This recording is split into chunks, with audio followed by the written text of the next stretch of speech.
This episode is brought to you by Shopify.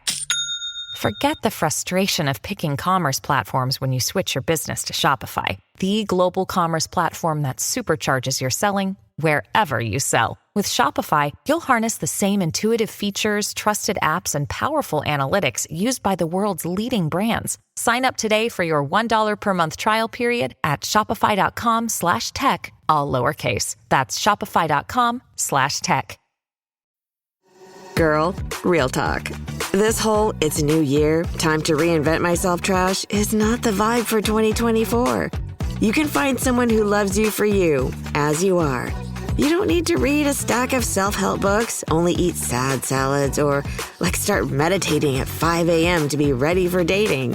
So yeah, my advice is to download Bumble and find someone who embraces you the way you are right now. Let me know how it goes. This episode is brought to you by JLL. Get an insider view into the world of commercial real estate with JLL's podcast, Trends and Insights, the Future of Commercial Real Estate. Whether you're curious about making cities more sustainable, the evolution of office space, or AI opportunities, this podcast will help keep you a step ahead. Tune in for candid conversations with business leaders about the biggest trends impacting how we live, work, and play. Subscribe to Trends and Insights now at jll.com/podcast. Welcome to the Age of Jeremy. Thank you for tuning in. On today's show, we're going to talk about remembering Jason David Frank, the Green Ranger. He has actually passed away, and we're going to talk a little bit about that and remember him slightly, or for a moment of time, I suppose. Also, we're going to be talking about Twitter and Elon Musk's amnesty, whatever the fuck that means. I guess we'll talk about that. And then I'm going to share with you some of the things that I did to get myself unstuck in life. And hopefully you can gain some insight from that, and move yourself forward as well. So hope that you enjoy.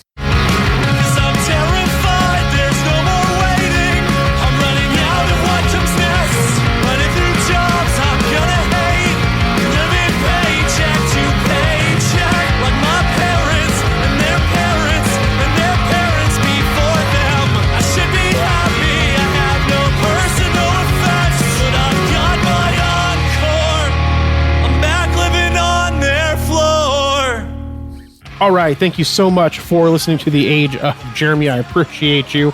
We're coming off a Thanksgiving Day weekend, and I want to say that I am super, super thankful for each and every one of these listeners. I'm super, super thankful for each one of my YouTube subscribers and all the people that watch me on 3T Behind the Lens. You can check out our YouTube show, or my YouTube show, Age of Jeremy on YouTube. You can also follow me across the social media sphere at Age of Jeremy. Wherever you look, I should be there. And except on Twitter, you won't find me at Age of Jeremy. It's going to be at Age of Jeremy Q. And slightly, I think at YouTube, you should be able to find me with Age of Jeremy. But if you have to at me, I think it's Mr. Cesar Quintanilla for some reason. So I really need to look into that.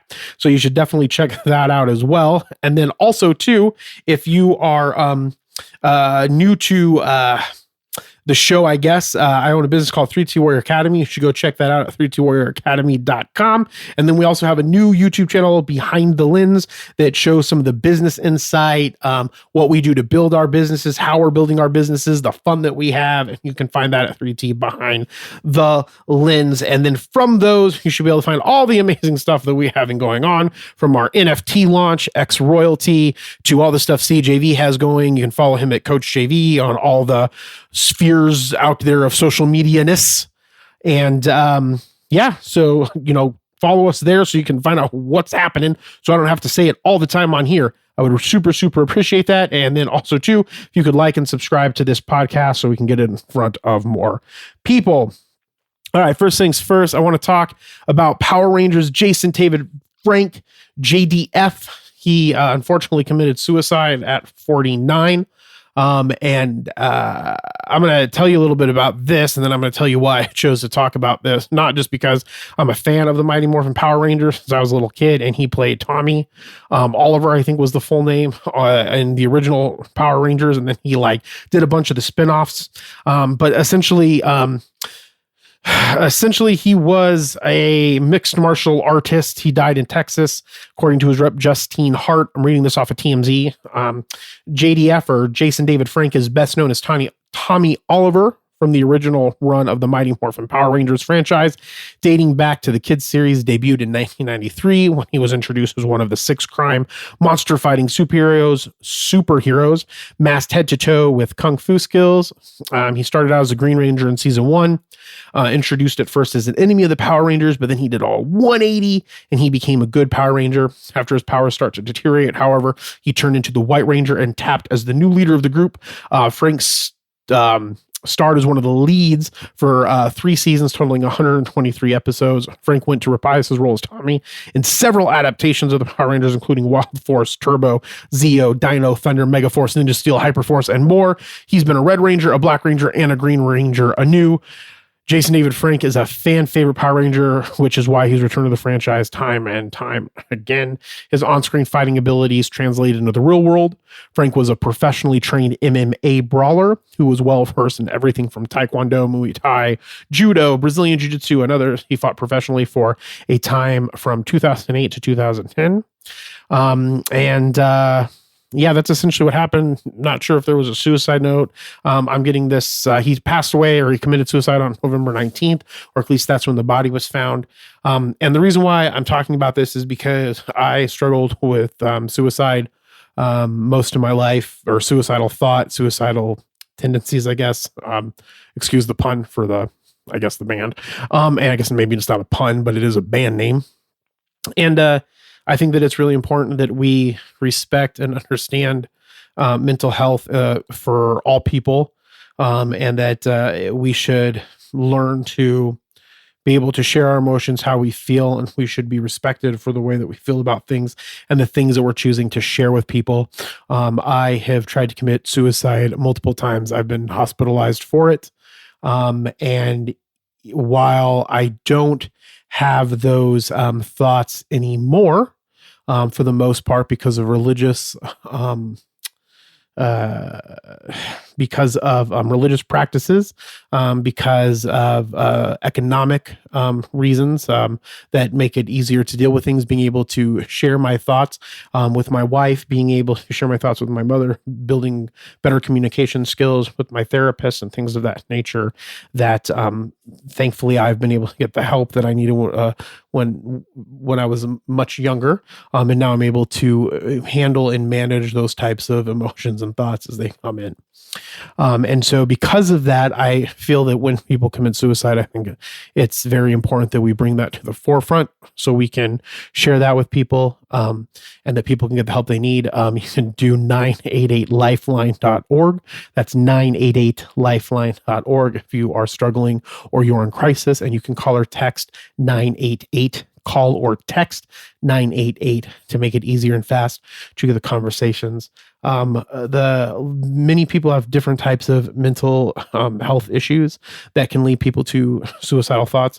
When I suffer from a psychological disorder called borderline personality disorder, which I have struggled with my whole life. And so because of that, I have been very fortunate enough and grateful enough that people have helped me, and I went to get the treatment that was needed to be able to manage the disease, I guess, properly. And because of that, my life doesn't, when I am in those depressed moods or those things of that nature, or my emotions are super low, I'm able to use meditative practices and certain type of therapy techniques to re-present myself and be able to figure out and understand how to get over the specific situation. So I have been, I guess, healed, or received the tools that I needed to move forward in my life because of that. And it's something that I want to vocalize about and teach people about and educate people about. And so when I saw this, it just broke my heart. And I pray or meditate for his family. And I hope that they can go through the healing that's needed for their loss. And so I wanted to bring awareness. So to get off of that depressing note, or sad note, I guess, what I do want to say is there's helps out there. So if you or anybody you know is struggling or in crisis, please text 988 or call 988 or visit 988lifeline.org. All right. So now let's make fun of Elon Musk. So Elon Musk, the new Twitter owner, I like how this NPR, I guess some people don't know who Elon Musk is and they don't know that he owns Twitter. But he is granting amnesty for suspended accounts, which online safety experts predict will spur a rise in harassment, hate speech, and misinformation. I want to say this. You should not be getting your fucking news from Twitter. That's the problem in the first place, because it's not a place that you should get news. It's a place where people just share their thoughts. It's like a town square where people can go and yell and scream and whatever they want to do. Don't get your information from there. Get your information from thoughtful journalist pieces where you can get the resources, and you can get, or their where they got their sources, so you can research it to make a good, honest opinion about what it is that you're being told. So that's the problem that I have with this. It's first off. Second off, if there's something on Twitter that you don't want to see, say that you don't want Twitter to show it to you anymore. And guess what? It will not show it to you anymore. This is the NPR article. The billionaire's announcement came after he asked in a poll posted to his timeline to vote on reinstatements for accounts that have not broken the law or engaged in egregious spam. The yes vote was 72%. The people have spoken. Amnesty begins next week. Vox Populi Vote. It's Latin, I'm assuming, or a language that I don't know, my ignorance on that. But Musk tweeted using a Latin phrase meaning the voices of the people, the voice of God. Musk used the same Latin phrase after posting a similar poll that last weekend before reinstating the account of former President Donald Trump. Now, do I like President Donald Trump? Hell no. Do I think that he should be on Twitter? No. But should he be stopped to be on Twitter? No. If you don't want to listen to it, don't follow him. It's not that difficult to change your algorithm. In fact, when I go on my Instagram, which I post on a lot, it's usually just pigs and red pandas, because that's what I enjoy watching. And so when I see it, I like it. When I see something I don't like it, I say that I don't like it. And it feeds me up pigs and pandas. It's great. I get red pandas all the time, and I get funny little cute little pigs. It's not that difficult to change what you see. Stop consuming shit that you don't like, and stop consuming shit that makes you fearful or afraid or sad, right? Especially because it's just headlines that are supposed to grab your attention and to get you all riled up. Go and read a newspaper, read magazines, read articles, watch good news channels, right? Don't watch commentary channels. Just watch news that just presents news. Trump has said he won't return to Twitter, but has not deleted his account. Such online polls are anything but scientific and easily be influenced by bots. In the months since Musk took over Twitter, groups that monitor the platform for racist, anti-Semitic, and other toxic speech say it's been on the rise on the world's de facto public square that has included a surge in racist abuse of World Cup soccer players that Twitter is allegedly failing to act on. And they're not going to act on it, in my opinion, because I don't think that Elon Musk knows how to run companies. He's really good at innovation. He's really good at creating efficiencies, but I don't think that he's really good at running companies. That's just based off of my knowledge of certain things that have happened in Tesla. That's public knowledge, and certain things that have happened in SpaceX is public knowledge, and so forth and so forth. Elon Musk is essentially an industrialist. He is very good at processes. He's very good at industrial engineering. He's really good at getting rid of waste, and he's really good at making things efficient. So those are things that are really good for certain processes. It's not everything that you need to have. It's a piece of what you should have to be a chief executive officer, but I don't think Elon Musk should be the chief executive officer. Also, it's kind of like weird. Like, what is his goal? Like, I feel like the goal was to get to Mars, and then like this is just this weird sidetrack. I think that he realized that he made a mistake when he made the bid. He tried to get out of the bid. Twitter sued him, and the judge ruled that he needed to buy Twitter. My guess is he's going to get it all fixed up and then probably try to flip it, which is fine. I don't know if that was his original intention, but I think that that's what he's going to try to do. So let's talk a little bit more about this Twitter. The uptick in harmful, and by the way, this is an NPR.org article. I'm going to post it down below. The uptick in harmful content is in large part due to the disorder following Musk's decision to lay off half the company's 7,500 person workforce. Now, this is actually, I'm going to talk about this for a second. people grow or businesses grow way too fast. You do not need that many people to run a business. You should hire just enough people for the roles that they need to do and for the people that need to hold them accountable of. And so I think I give a lot of respect to Jack Dorsey for coming on. I don't remember where he said it, but he apologized. He knew that he grew too fast. They had way too many people, and this is the result of that. And so that sucks, because I think that even though I feel really bad for those people, from a capitalist standpoint, it was probably the right thing to do, because you didn't need all of it and it was a lot of waste. And that's what going back to what I just said, Elon Musk is really good at industrial engineering, which is processes and waste control, right? And efficiencies.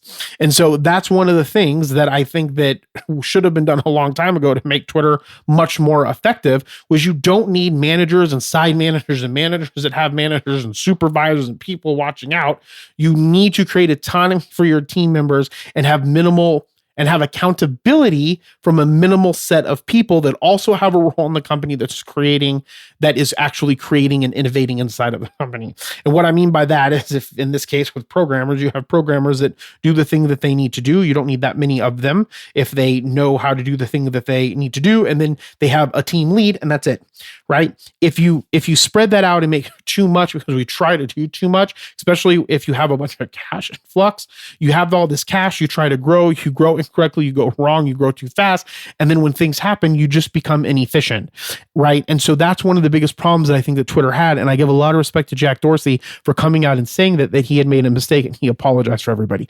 I personally think, and I don't know Jack Dorsey, I'm just basing it off of the things that I have read about them and seen about them. I think he has a pretty good heart, and I think he really cared about the people, and I think it's really respectful of him that he made that, admitted to his mistake. So they also let go, let's see here. He fired top executives. Elon did. Elon fired top executives, and then instituted a series of ultimatums that prompted hundreds more to quit. Also let go were an untold number of contractors responsible for content moderation, among those resigning over a lack of faith and much willingness to keep Twitter from devolving into chaos of uncontrolled speech, where Twitter's head of trust and safety, Yoel Roth, major advertisers have also abandoned the platform. I don't know what his idea is. So should you stay on Twitter? Should you go on for Twitter if you're there? I don't think it really matters. While Twitter's there, if you're a content creator and you're fine with the ridiculous amounts of crap that's on there, and your values don't say that you need to move, or, you're not, I don't want to say that because I'm staying on Twitter, but my values don't align with everything that's on Twitter. If it doesn't get completely out of control, I'm just going to stay on there. Right. But I think it's beneficial because the live video, I think Twitter is going to move to much more short video content.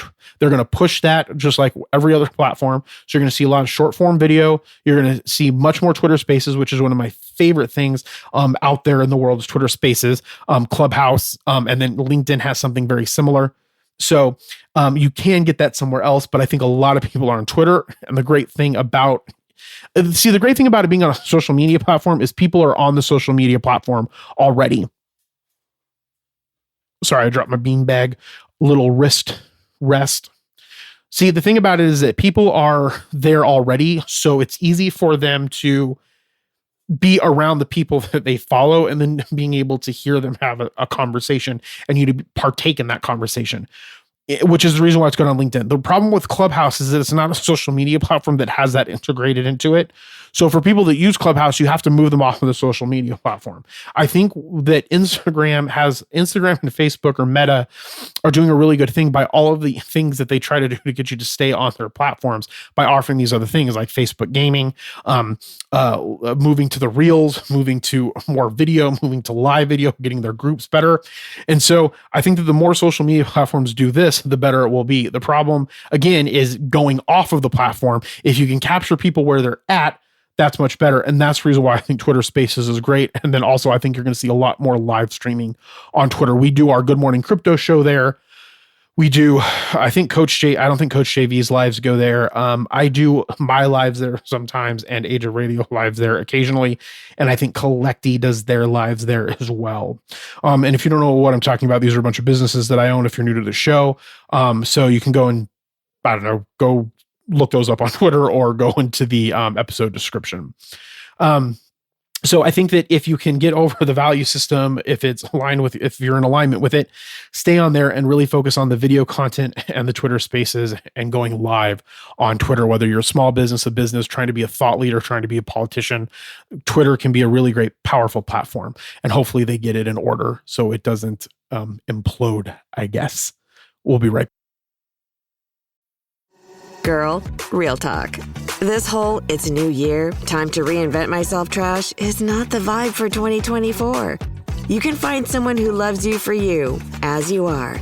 You don't need to read a stack of self-help books, only eat sad salads, or start meditating at 5 a.m. to be ready for dating. So yeah, my advice is to download Bumble and find someone who embraces you the way you are right now. Let me know how it goes. Brooks Running has a new shoe for you runners out there. Did you hear that? Better turn up your volume. In fact, turn it up to the max. Introducing the all-new Ghost Max. It's got all kinds of things to make your knees and ankles feel protected, like Max Cushion, Max Soft Landings with DNA Loft V2 foam, and Max Smooth Rides with their Glide Roll Rocker. Feel better on your run with Ghost Max. Learn more at brooksrunning.com. TIAA is on a mission. Why? Because 54% of Black Americans don't have enough savings to retire.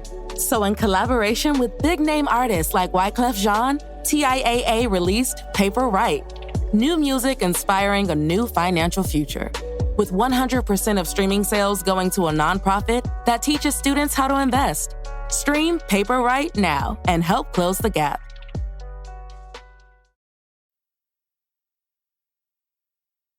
All right.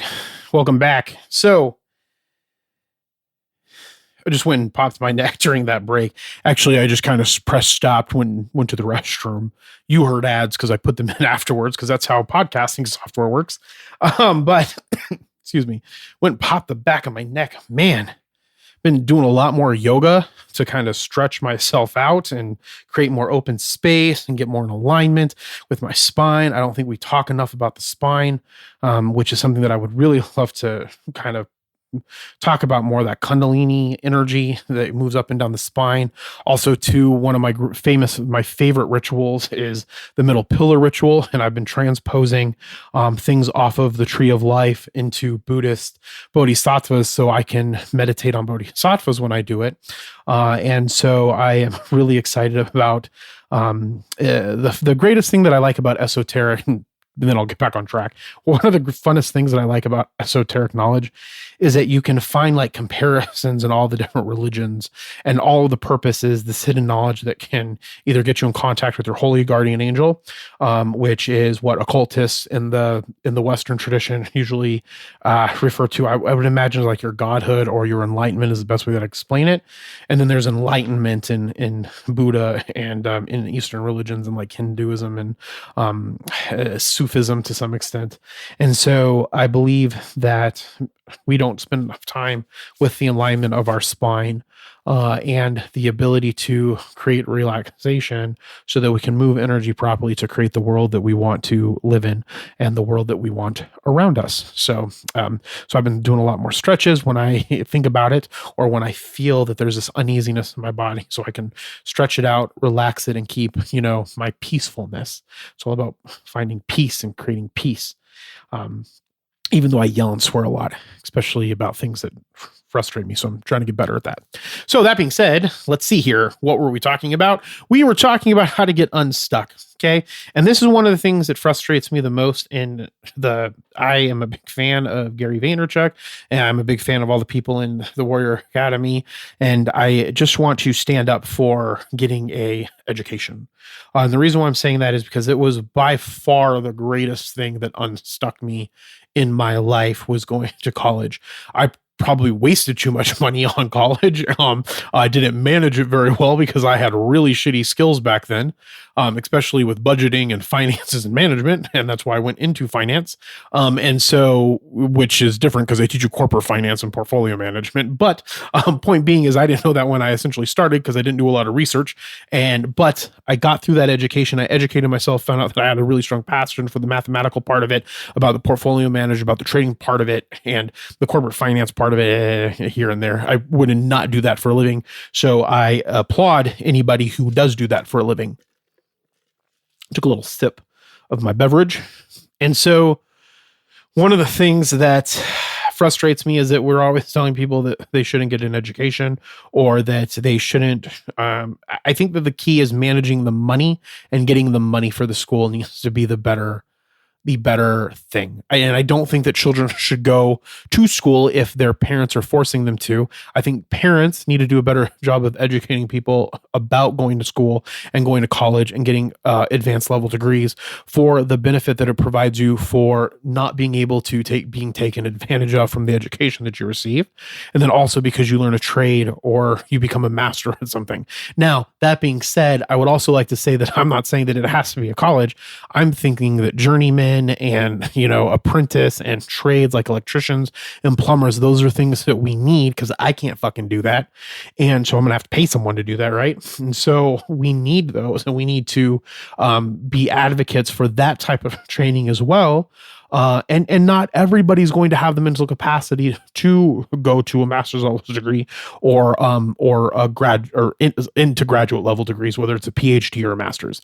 But my thing is that we need to do a better job in our society saying that they should be doing this, not saying that they have to do this to get money, but they need to do this so that they can be well-rounded in education, well-rounded and educated to be a really proper member of society, one, and then secondly, so that they can not be taken advantage of by individuals. And the reason why I'm saying this is because there's a lot of times that I see people getting taken advantage of in things that they shouldn't have been taken advantage of if they understood things a little bit better and had a little bit better of a reasoning mind.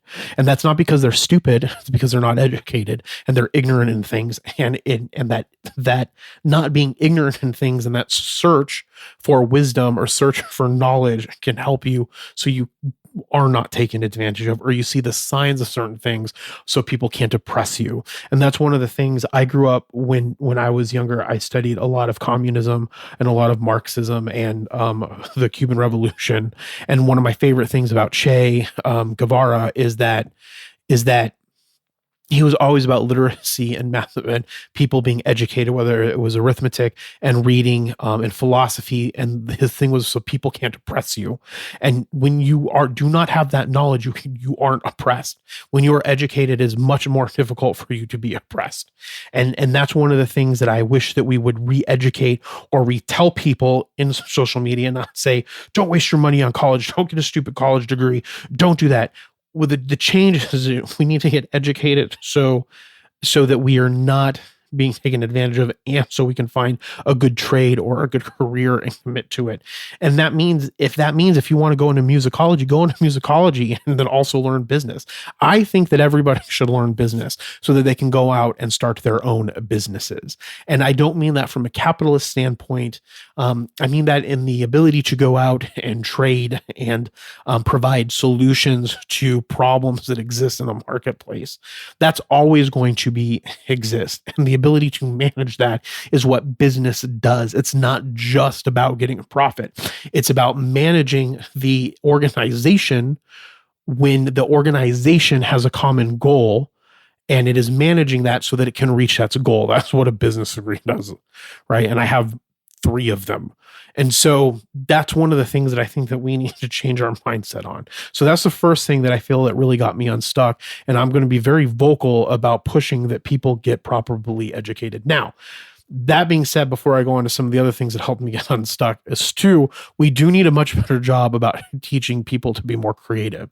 And the way that they learn is not the same for everybody. And we as a society should have a conversation so that we can understand different ways that people learn and then try to implement those into our public schooling system or into our private education system, whether my personal opinion on private education is different. And by private education, I mean like non-private college education, like a private high school or a private preparatory academy or something along those lines. That's not public. I think that we are not teaching children right. We're not listening to children. We're doing them a disservice, like with what we're going to be doing here in Arizona by removing all Spanish speaking from the schooling system. Apparently, is at least what Tom Horn wants us to do, which I think is ridiculous. A complete disservice to those children that speak Spanish and come from Spanish speaking homes. And I feel my heart goes out to them. And so that's, I just want to put that as a warning. We need to, or as a caveat, or as like another suggestion, that we need to do a better job on how we, teach people and listen to them and understand their creativity, because without creativity, I think that we die. And so, or we fail to live or fail to inspire or reach our greatest potential is when we don't have creativity. Okay. So the other thing that got me unstuck was being patient. We are not patient. We don't get and we don't wait in line. Okay. Now there is a difference between being taken advantage of and not moving up in a business and a career, right? But I feel that from studies that I've read, when people go into a career, right, the people that are the most successful are the people that stay in that career long enough, right? When it went on an average basis, not for the people that step aside and create great solutions to problems and becomes billionaires. I'm talking about just an average individual. And so that goes for twofold, right? So if we stay in line long enough, we can build money. And when we build money, right, over long periods of time, because we're being patient, we can then take that money and invest it into other things that we want to do that solve problems, which are the business aspects, right? So my money, my investment, as I make more money and I reduce my expenses and I have more cash, that cash then goes into investing into other businesses that I want to be a part of. And so that's one of the things that I think was beneficial for me, is taking the time, building up the ability to get out of poverty, getting to a middle place, and then looking and saying, okay, how can I get to the next level? I feel that we see everything, because we're consumers and we consume so much content. We see all of this stuff on, social media about people driving Lamborghinis and their hot women and their planes and all this stuff. And there is no like actual thing of how you get there.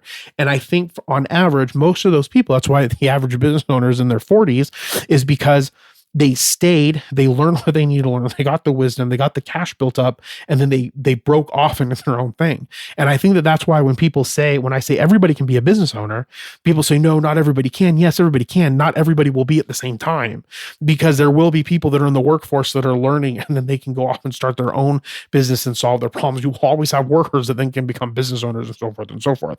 And that's one of the things that we have to do a lot better at, is educating people that it doesn't need to come fast. And I know that it sucks, because we're like, well, I would rather be a millionaire when I'm 20. Well, yeah, great. If you can solve that problem and you can go off and do it, that is fantastic. You should try to do that. But that's not everybody. Everybody, it might take a little bit longer. And the longer that you wait in the line, and the longer that you save, and the longer that you do that, then eventually you can break off into your own thing. It's like that concept that Gary Vaynerchuk talks a lot about, that I talk a lot about too, is that, and I'm using Gary Vaynerchuk as a thought leader in this. So I think it's important that you have that thought leader, thought, I guess. And so for me, like if I'm putting this podcast out there, I can put this podcast out for years and years and years. If I get 5 listens or 10 listens or 20 listens, I don't care. It will eventually grow, and my audience will eventually grow. And when I'm 50, I can do one ask, or I can sell one thing, and most of the people that have listened to me for a long time will buy that thing. And so that's the importance of spending the time creating yourself as a thought leader. And that's one of the things that I missed early on when I was starting to do this, was building myself as that thought leader. But this goes back to the thing about getting in line. When you get in line, like I'm doing right now, and doing this thing over and over and over and over and over again, that is me being in line, being patient, waiting. And then as that grows and grows and grows, then you ask, and then you make your millions of dollars, or whatever the case is. And that's one of the things that we don't have. And that can go for anything. We don't get in line for anything, right? And the getting in line thing is like also getting in line on your 401k, getting in line on your retirement plan, getting in line. The earlier that you get in line, the longer that you wait, the more successful that you will be. And not wait, like just stopping doing, you still move forward, but the longer that you're in that line, the longer you will continue to go, as long as you're putting out goals and reaching your goals, which go to my third thing. You have to have goals, right? So if you get in line, you have to have the goal of where you want to go. If you get in line and you're going to work for, say, Wells Fargo Bank, like I did, and you're going to work for Wells Fargo Bank, here's my goal. I want to be a lead teller at this time. I want to be a service manager at this time. I want to be a district manager at this time. So I'm in the line, right? I'm in the line and I'm working really hard towards those goals. Now, it turned out that those weren't the goals that I wanted, and that was my mistake. And one of my, I don't want to say regrets, because it put me in the right place at the right time. But I wish that I had gotten in a different line and worked towards it sooner than getting in my new line now as a business owner and doing it, right? But I wouldn't have been able to know the things that I know if I didn't get into that line. So really take into consideration about the things that you are in, the lines that you're in, the goals that you're setting, and staying patient to the things that you're trying to get. So if I look at the things that got me unstuck, education was number one, right? I was poor as fuck when I was growing up. I was poor multiple times. I was homeless. I had to sell my car so my mom could pay her mortgage for her townhouse. I did a lot of couch hopping when I was a child. I had a very difficult relationship with my mother growing up. We have a really good relationship now because I've been working on it and she's been working on it, and I thank her and love her for that and very appreciative of that. And then, you know, so the education really helped me because I wouldn't let people, it helped me so people couldn't take advantage of me and people couldn't oppress me, right? And that's what I think that we need to evaluate why we're getting an education and why we're going and learning from universities, and why you go and get a master's and why you get a PhD in something like gender studies. So that's the first thing. Second thing is you want to make sure that you are getting and waiting in line and being patient. It's a patient thing. You have to be patient. You have to grow. You have to learn. You have to keep going, but you need to do that with intent. And that's why the goal setting is important. I spent so much time on goal setting. I focused so much on goal setting, about vision boards, about how to look at the goals, how you can look at the actions that get you to reach those goals, how you set time to focus on those actions to reach those goals. And then I just get in that line, focus on that goal. And then that is how I've gotten unstuck and how I have built myself to one of my businesses being worth around $15 million based on our current valuation. And so for me, that is amazing. And I'm very proud of that and that accomplishment. And I think that no matter where you're at in your life, you should need to be proud of where you're at, right? Because you got to there because of something. And now set a goal, educate yourself, get in the new line, go after that goal, and then move yourself to the next place. And when you keep doing that over and over and long enough, you slowly build yourself up into wherever it is that you want to be, right? And some people don't have to start off so poor like I did, right? Some people are able to start off in the middle, and some people are able to start off, you know, wealthier, right? And I think that's okay. We need to be mindful and respectful of where everybody came from in it, because everybody is got to do those three things: educate, get in line, and accomplish goals. And so those are the things that move people forward. So whether you're dirt fucking poor right now and listening to this, there's no fast way around anything. You have to figure out what it is you want, educate yourself for it, get in line, and focus on your goals. Remember, be thankful, grateful, and kind. We'll talk with you next time. The corner store is selling spin. Bottled up for coffee.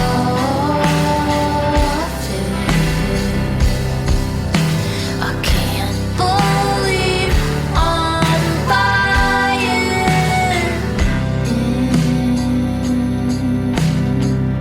Isn't that genius? Thank you so much for listening to The Age of Jeremy. I hope that you enjoyed this show. Age of Jeremy is brought to you by Age of Radio. You can check out Age of Radio at ageofradio.com and listen to all the amazing podcasts that we have to offer. I'm sure there is something that you would just love. And if you're interested in hosting with us, go to ageofradio.com and just hit that hosting button. Also, join our community. Go to Facebook, type in Addicted to Podcasting, and join our Addicted to Podcasting Facebook group.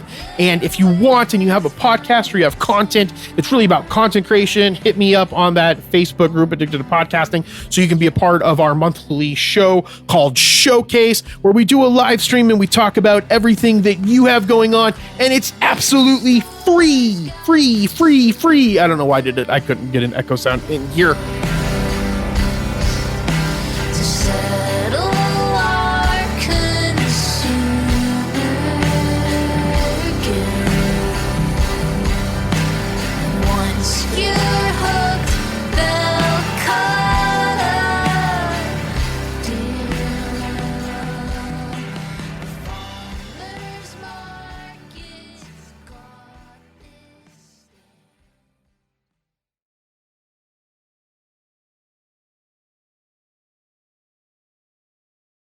Okay, everybody, it's Michael E. Cullen II. And I'm Sesame and Carta from the All Too Real 2 podcast. We're passionate about movies, TV, and pretty much all things pop culture. Dive into the chaos of failed sitcoms, direct-to-video sequels, and the quirky realms of cinema and TV. Join us every Thursday for your dose of All Too Real 2 entertainment. We'll guide you through debates like whether Howard the Duck qualifies as a superhero. Ponder if Larry the Cable Guy could be the new Rock or Schwarzenegger. Discover if some shows and movies should have stayed in the cutting room. Ever heard of a sitcom featuring that dictator with the funny mustache? Well, we watched it. We're dedicated to unraveling the peculiarities of pop culture, sometimes with awesome guests. So, if you're into the eccentric world of pop culture, listen and subscribe to All Too Real 2. Available wherever you find podcasts and on Age of Radio.